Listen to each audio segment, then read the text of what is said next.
Now, in the fourth of the benefits of mastermind groups for small businesses and entrepreneurs, I think, is the fact that it has been proven that there are tangible results. I mean, all the other three things we've talked about obviously are true benefits for companies and individuals, but the measurable results that actually prove that this is a success strategy for businesses. And I think it's clear that certainly the last few years are a very challenging time if you've started a business or even if you've been running a business for some time to try and be successful, between the economy and just a number of other things, changes in the rules, changes in the way things work online.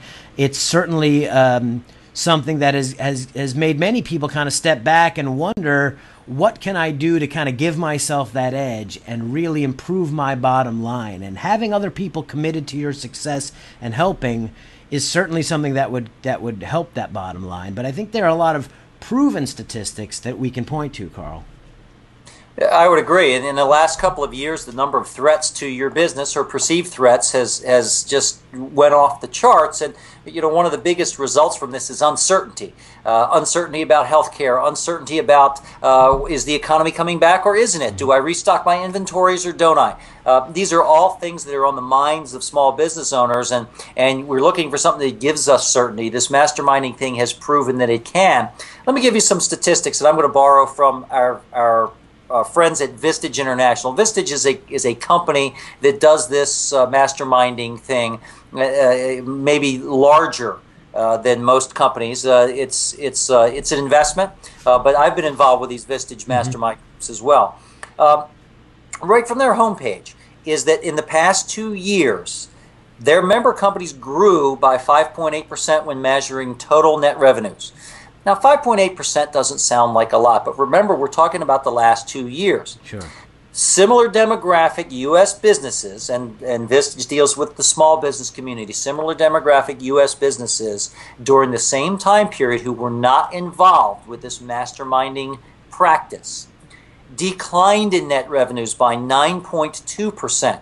Now, if I'm not a mathematician, but if 9.2, 5.8, you got about a 15% spread there in net revenues between negative revenue and decline and positive revenue in increases during maybe what some have called, at least the president, the worst economy in the last 50 years. Sure. Okay? These are measurable results, and this isn't just related just to Vistage. I mean, they provide a framework, but really the framework is this whole concept of like-minded companies getting together, helping solve each other's problems, getting out of the four walls of the prison that can be your own home office or your corporate offices. Sure. And solving problems. Yeah, and I think across the board, if you look at people, and it's interesting, we're both very active on social media, and when I look on Twitter and online, and you see these blogs where people talking about mastermind groups, to a man, they will all tell you that that this has been a major success strategy for them. I was reading someone's blog post just the other day talking about some of the things they do to make themselves more successful, and they said one of the best time that they spend, and they were kind of detailing all the things they do to run their business that make tangible results, and sharing some of their successes and challenges. And they said that certainly the best time they spend every month, or the most wisest investment they make every month, is being part of that mastermind group, because it makes that much of a noticeable and tangible difference in their company, and not just in their company in the bottom line, but the way that they feel about their business. That's certainly something that isn't always measured by numbers, but the feeling that you have towards your business, the passion that you have towards your business, it can reignite a lot of that, I think. And the confidence that you have to deal with the uncertainty that is currently existing in the marketplace. Imagine, with all the things that we've got on our minds, to just be able to stride confidently through the flames, walking across the hot coals to get to the other side, knowing that you'll get there, and you have a framework in place to do that. Yeah. Phil, when you think about it, regardless of what the numbers are, it really just makes a lot of sense. I mean, let's think about the profile of the individual who would get involved with a mastermind. You're talking about someone who has an appetite for learning, someone who continuously thinks that they can improve.